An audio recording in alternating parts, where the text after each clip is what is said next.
Boa tarde a todas e a todos. Bem, é muito difícil fazer previsões agora, acho eu, porque, como perceberam, com o que disse muito bem o professor Luís Tomé, temos um mundo muito difícil. Passamos de um risco ao outro.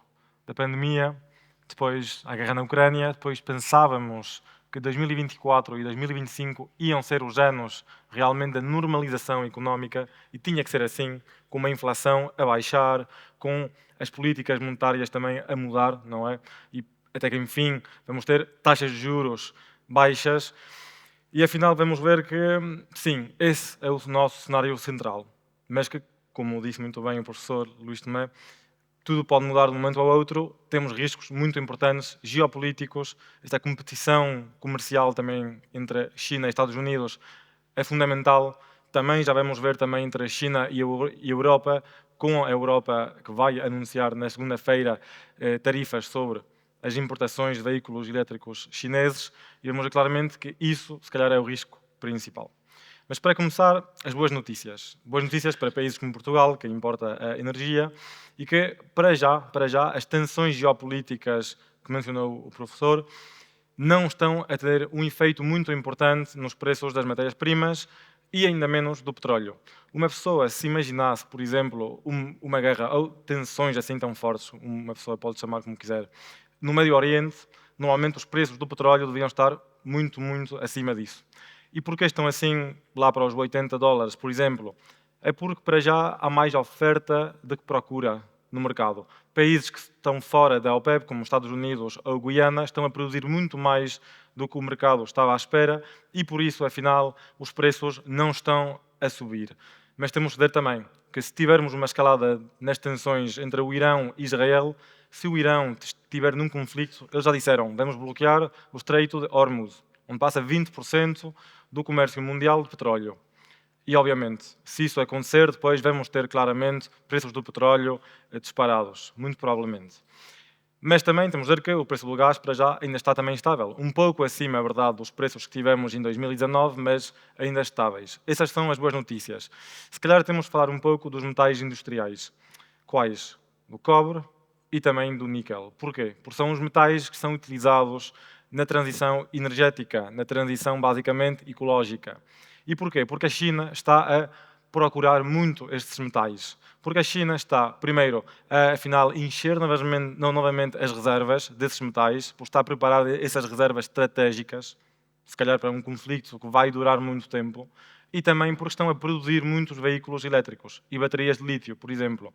Então, isso faz com que os preços desses metais realmente aumentem muito, mas também vamos ver depois que isso é o que está também a fazer porque Estados Unidos anunciou tarifas sobre os veículos elétricos e as baterias chinesas, porque, como já o disse, a Europa vai fazer o mesmo. Vemos essas tensões geopolíticas que depois também são tensões comerciais. A segunda boa notícia para Portugal e para a zona euro é que a inflação baixou. Baixou, já estamos muito, muito longe dos 10, 11% que tivemos, mas também temos de dizer que, bem, a boa notícia é que o Banco Central Europeu vai baixar as taxas de juros por primeira vez amanhã. Mas os mercados já estão a perceber que não vai ser como pensavam ao princípio do ano. Ao início do ano, os mercados pensavam que o Fed e o BCE iam baixar as taxas de juros 6 vezes este ano. E afinal, agora já só pensam que se calhar o BCE vai baixar uma vez, não, duas ou três, muito provavelmente amanhã, e depois se calhar setembro ou outubro, e depois veremos em dezembro. Porquê? Porque os salários estão a subir novamente. Os salários negociados no primeiro trimestre aumentaram de 4,5% na zona euro. Isso significa que vai ser muito difícil que os preços dos serviços baixem ou que realmente abrandem, porque é exatamente o que aconteceu nos Estados Unidos. Como podem ver, nos Estados Unidos temos uma inflação de 3%, e já há um ano quase. Por isso o Fed já não vai baixar as taxas de juros em junho. Os mercados até pensavam que iam baixar em janeiro, depois em março, quando viam aquela queda. E afinal não aconteceu, porque o problema, uma vez mais, os salários quando sobem é bom para as famílias. Por isso depois temos mais consumo das famílias. Mas o problema é que depois também isso provoca mais inflação, alimenta a inflação dos serviços e a inflação total. Por isso, vamos ter que ter cuidado com isso e o BCE vai claramente seguir essa situação para depois ver no resto do ano se vai baixar mais as taxas de juros ou não. Mas o FED já sabemos que não. Só uma vez, duas no máximo. Por isso, vamos ter muito provavelmente taxas de juros mais altas durante mais tempo e 2025 vamos ter, se calhar, 2 ou 3 baixas, realmente, não muito mais, muito provavelmente. Isso também deve-se ao facto de que, nos Estados Unidos, temos um consumo das famílias muito dinâmico. O que aconteceu foi que, basicamente, Donald Trump, durante o Covid, mandou muito dinheiro às pessoas, basicamente.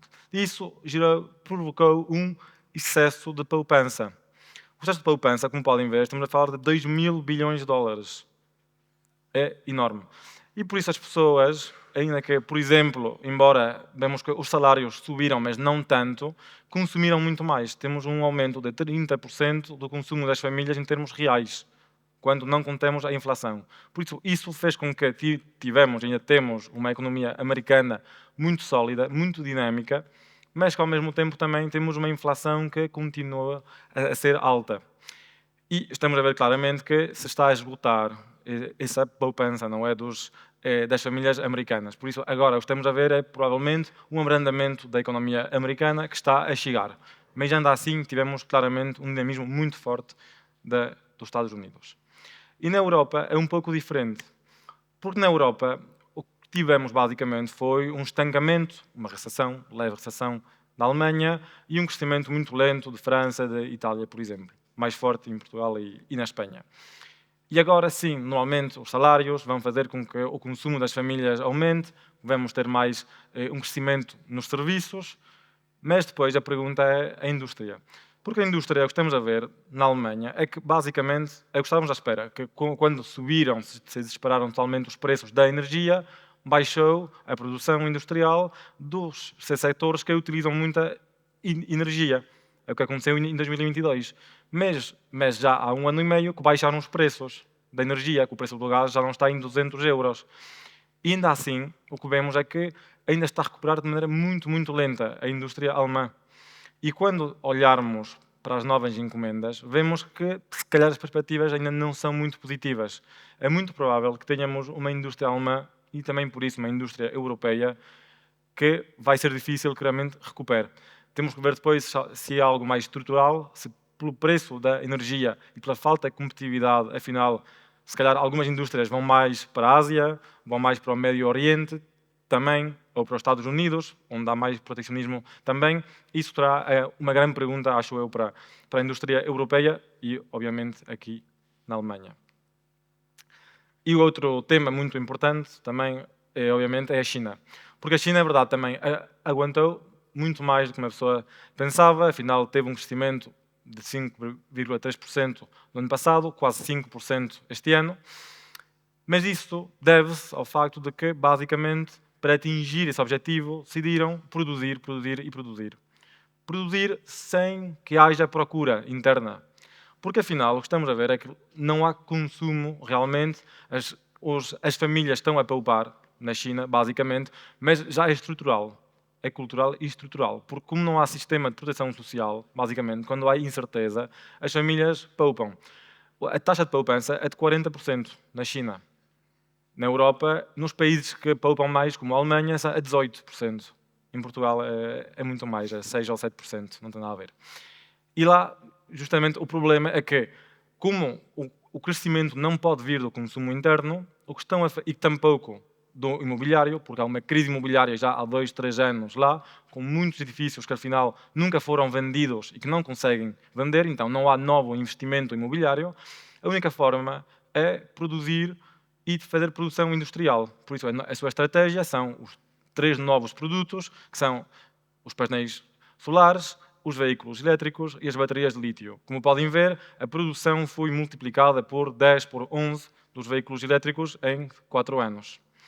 Eles estão a inundar o mercado mundial, porque como não há procura interna, os preços basicamente baixam, é o que estão a ver, o PIB real está por em cima do PIB nominal, então é que os preços estão negativos, e o que estão a fazer é buscar, basicamente, a ver se conseguem mercados de exportação. Por isso estão a inundar o mercado europeu, que 40% das exportações de veículos elétricos chineses vão para a Europa, por isso a Europa tem que anunciar agora tarifas sobre essas importações, porque senão, basicamente, é o fim da indústria automóvel europeia.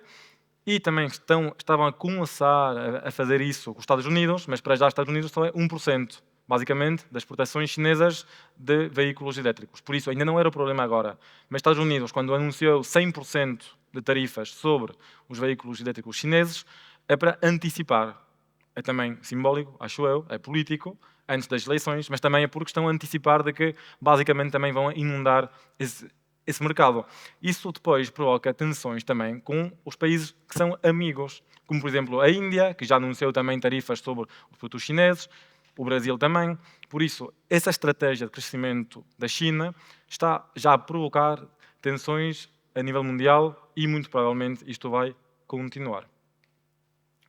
As projeções de crescimento para 2025 é, como disse, normalização. Basicamente, crescimento sólido a nível mundial, com China, Estados Unidos a abrandar, com a Europa a recuperar graças à Alemanha, mas pelos serviços, muito provavelmente só, e o resto, basicamente, estável, não é? Em Portugal, não falarei disso, serei a senhora Helena falar, mas realmente estamos a ter, para já, um crescimento sólido se compararmos com o resto da Europa.